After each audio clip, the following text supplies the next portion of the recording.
ఈరోజు 75వ రాజ్యాంగ దినోత్సవం సందర్భంగా ఏపీ సీఎం చంద్రబాబు మాట్లాడుతున్నారు. లైవ్ లో చూద్దాం. దేశ భవిష్యత్తుని అదే మాదిరిగా భారతదేశ సమైక్యతను కాపాడుకుంటూ ముందుకు పోగలిగాం. డాక్టర్ అంబేద్కర్ 125వ జయంతి సందర్భంగా 2015 నుంచి రాజ్యాంగాన్ని భారత రాజ్యాంగ దినోత్సవంగా జరుపుకుంటూ ముందుకు పోవాలని గవర్నమెంట్ ఆఫ్ ఇండియా నిర్ణయించడం, మనం రాజ్యాంగాన్ని సమర్పించిన రోజు ఈ రోజైనా మనందరూ కూడా జనవరి 26 నుంచి మన రాజ్యాంగాన్ని పరిరక్షించుకున్న దినోత్సవంగా మనం ముందుకు పోతూ వచ్చాం. అయితే ఈరోజు మనం దీన్ని ఒక 2 అకేషన్లో గుర్తు చేసుకుంటున్నాం. స్వాతంత్ర దినోత్సవం జరుపుకుంటున్నాం. మొన్నటి వరకు జనవరి 26 రిపబ్లిక్ డే మాత్రం జరుపుకున్నాం. ఎన్డీఏ గవర్నమెంట్ వచ్చిన తర్వాత రాజ్యాంగాన్ని ఆమోదించిన రోజు కూడా మనం జరుపుకోవాలని నిర్ణయించడం అనేది చాలా ముఖ్యం. రాజ్యాంగాన్ని ఇప్పుడు మన అందరం కూడా మన మైండ్ని కంట్రోల్ చేయాలన్నా, కండిషన్ చేయాలన్నా, ఏ రిలీజన్ సంబంధించి ఆ రిలీజన్ రిమైండర్ కింద చేసుకుంటూ వస్తున్నాం. హిందువులు చూస్తే దేవాలయాలు పోతారు, భగవద్గీతను ప్రాక్టీస్ చేస్తారు. క్రిస్టియన్స్ని చూస్తే చర్చిలకు పోతారు, అక్కడి నుంచి ఏదైతే బైబిల్ ఉందో బైబిల్ని చేస్తారు.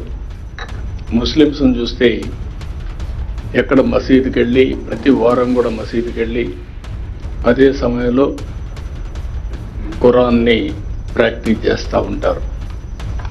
అలాంటిదాన్ని మనం కూడా ఆలోచించాల్సింది. భారత రాజ్యాంగం అన్ని మతాలకు, అన్ని ప్రాంతాలకు, అందరికి కూడా ఒక పవిత్రమైన గ్రంథం ఇది.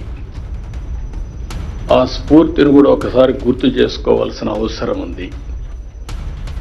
ఆ రోజు బ్రిటిష్ పాలకులు వచ్చినప్పుడు భారతదేశంలో వ్యాపారం కోసం వచ్చి అక్కడి నుంచి దేశాన్ని మొత్తం హస్తగతం చేసుకుంటూ పరిపాలన వాళ్ళు సాగించారు.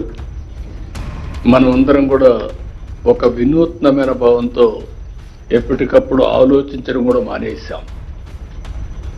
ఆ క్రమంలో మనం చూస్తే ఎన్నో అవమానాలు, మరెన్నో అరాచకాలు. అంతకు మించి మనం ఒకసారి చూస్తే మనం ఏది చేతగాని వాళ్ళనే ఇంప్రెషన్ కూడా ప్రపంచానికి ఇచ్చే పరిస్థితి వచ్చింది. ఈ ఆలోచన విధానాన్ని కూడా మీరు ఒకసారి ఆలోచిస్తే చాలా సంవత్సరాలు, డెకేడ్స్ మనం సబార్డినేట్స్గానే ఆలోచించాం.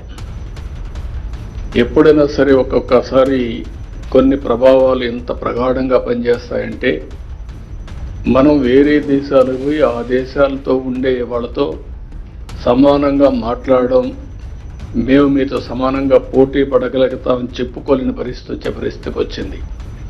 అదే ఉద్దేశం ఆ రోజు కూడా మనం చూసినప్పుడు, మీకు అసలు రాజ్యాంగం రాసుకోవడం చేతనవుతుందా అని అవహేళన చేసిన రోజు అది. అక్కడి నుంచి ఈ రాజ్యాంగాన్ని రాయడం కోసం మీరు ఒకసారి చూస్తే ప్రపంచంలో ఉండే అన్ని దేశాలని, ప్రజాస్వామ్య దేశాలన్నీ అధ్యయనం చేశారు. ఒక పక్క అమెరికా, ఒక పక్క Britain, Canada, Ireland, Germany, Australia, దక్షిణాఫ్రికా, ఫ్రాన్స్, రష్యా, జపాన్, ఇలా వివిధ ప్రపంచ దేశాలన్నీ స్టడీ చేసిన తర్వాత వాళ్ళ రాజ్యాంగంలో ఉండే బెస్ట్ ప్రాక్టీస్ అన్ని తీసుకొని అంబేద్కర్ గారికి ఉండే అనుభవంతో భారతదేశ కండిషన్స్ కూడా అధ్యయనం చేసుకొని ఒక దళిత కుటుంబంలో పుట్టినటువంటి అంబేద్కర్ గారు జీవితాంతం ఎన్నో అవమానాలు పాలయ్యారు. ఒక పక్క బానిసత్వం, ఇంకొక పక్క సమాజంలో కూడా అవహేళన, ఇవన్నిటి గురైన తర్వాత ఆయనలో ఉండే పరిపక్వత రాజ్యాంగంలో పూర్తిగా ఎక్కడికక్కడ కనపడే పరిస్థితి వచ్చింది. భవిష్యత్తులో వచ్చే సవాళ్లను కూడా ఊహించుకొని రాజ్యాంగంలో సొల్యూషన్స్ ఇచ్చాడు. ఒక రోజు 2 రోజులు కాదు, ఇంత మునిపే మన మిత్రులు మాట్లాడినప్పుడు చాలా పెద్ద ఎత్తున ఎక్సర్సైజ్ చేయడం, దీనికి మీరు చూస్తే 299 మంది విశిష్ట వ్యక్తులు కలిసి సభగా ఏర్పడి ఒక్కటిగా